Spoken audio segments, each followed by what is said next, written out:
Hi there, this is Kevin Patton with a brief audio introduction to episode number 64 of the A&P Professor Podcast, also known as TAPP Radio, an audio salon for teachers of human anatomy and physiology.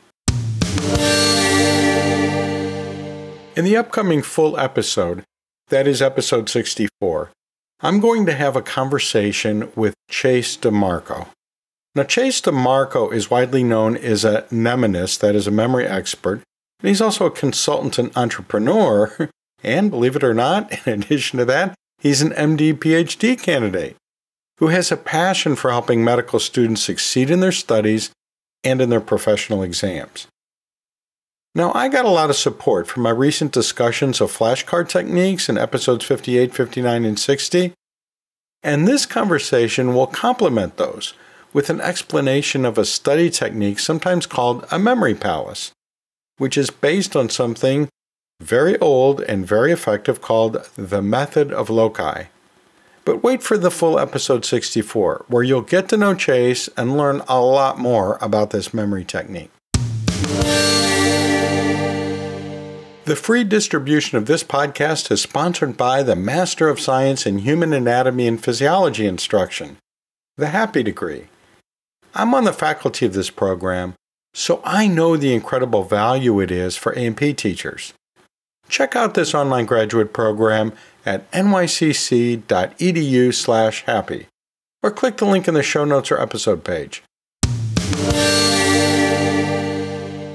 You guessed it, it's time once again for Word Dissection, where we practice what we all do in our teaching and take apart words and translate their parts to deepen our understanding. Sometimes they're old and familiar terms, and sometimes they're terms that are new to us, or maybe they're so new that nobody knows them yet because they just got made up by somebody. Today we have a few related to our main topic, and that is this memory technique that we're going to be discussing with Chase DiMarco. And the first term has come up before, actually more than once in past episodes, and we did dissect it once back in episode number 59, and that is the word mnemonic. So just to refresh our memories a little bit, that word part, mnemon, means memory. Literally, it means mindful, but we use it in terms of memory. And then the IC ending means relating to. So mnemonic, when you put it all together, means relating to memory, and it usually refers to something that aids memory. It can be a mnemonic sentence or a phrase where the first letter of each word and the mnemonic sentence has the same first letter of items in a list that we want to remember. But there are other mnemonic techniques, and we're going to be discussing one of those techniques in the full episode. Now, regarding pronunciation, I find myself going back and forth between mnemonic and mnemonic.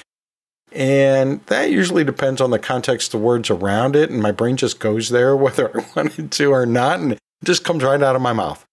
And maybe there are things like that that you do too.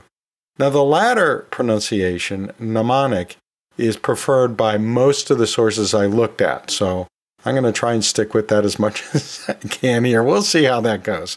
The next word on the list is a related term. It's actually just another version of the word mnemonic, and that is mnemonist. And it's the same as mnemonic, but we're going to swap out that IC ending in mnemonic and put in IST ending, which means an agent or performer of something. And so a mnemonist, literally then, is a person, an agent, a performer, someone who performs memory. Most often that term in the English language is used to describe someone who's adept at or skilled in feats of memory, like, remembering the order of cards in a shuffled deck, or memorizing as much as they can from a page from a phone book, or maybe trying to learn all the bones of the skeleton. Yeah, that's a feat of memory, and that takes some work, and maybe there's some techniques that we can use to make that go more simply for students. It's still going to be hard, but maybe there's a way to help them organize that and get it done quickly and effectively, and really be able to retrieve that information when it needs to be retrieved. And yeah, I sometimes find myself pronouncing it mnemonist sometimes. Actually, that does show up occasionally in dictionaries. But it's most often pronounced mnemonist or mnemonist. I sometimes mistakenly use mnematist instead of mnemonist. I don't know where that comes from, but anyway, I swap out the N for a T, go figure. I promise to work on that if you promise to overlook my mistake, okay? The next term on our word dissection list is loci, L-O-C-I. It's a word that's going to come up related to a mnemonic technique that we're going to be discussing in the full episode. It can be pronounced loci, as I just did, but other common pronunciations are loci or Loki. But when I hear it pronounced that way, Loki, I think of that trickster from Norse mythology, Loki, L-O-K-I. So loci it is for me. But you get to pick your favorite. Loci is the plural form of the Latin word locus, L-O-C-U-S, which we also use as is in English, meaning place or location. In fact, the word location is derived from the word locus. We sometimes use locus in genetics to describe the physical location of a gene within a chromosome, so you may have run across that use already. Loci is the plural form of locus, so it simply means places. We're going to be talking about a technique sometimes called the method of loci, which we can now more easily see simply means method of places.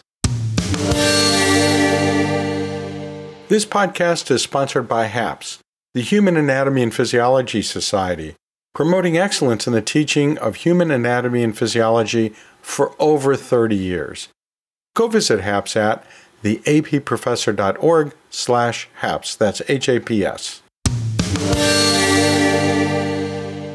Hey, let's step into the bookshop and see what we may want to add to our personal, professional bookshelf.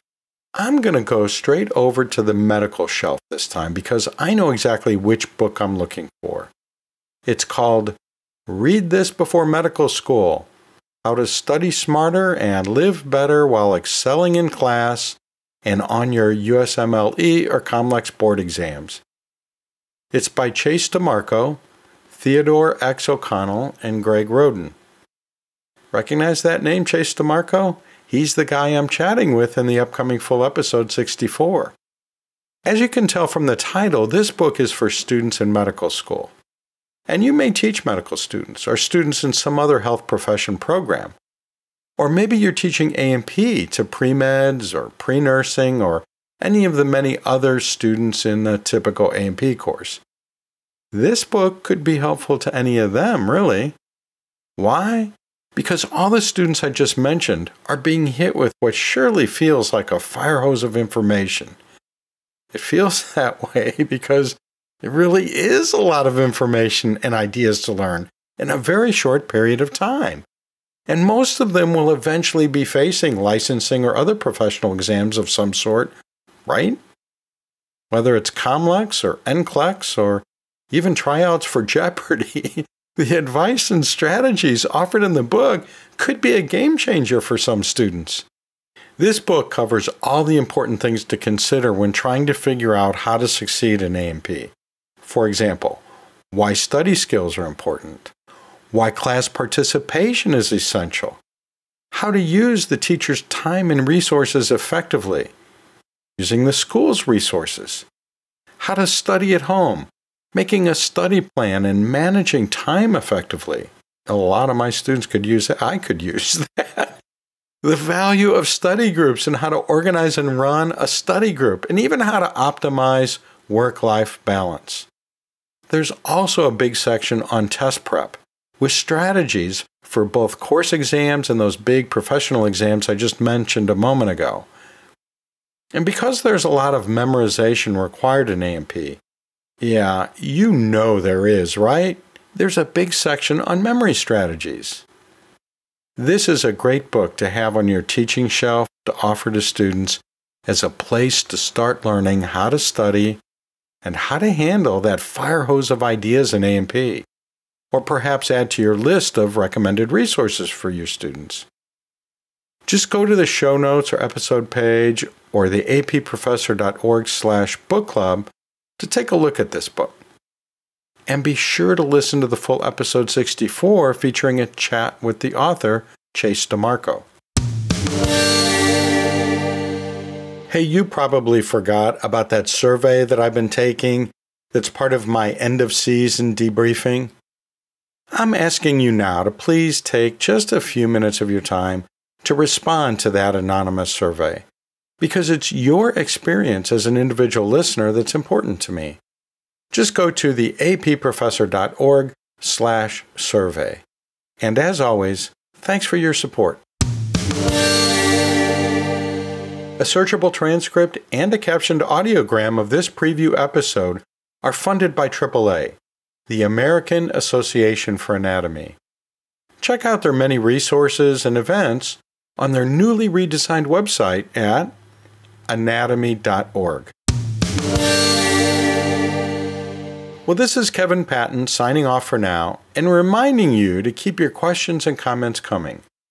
Why not call the podcast hotline right now at 1-833-LION-DEN.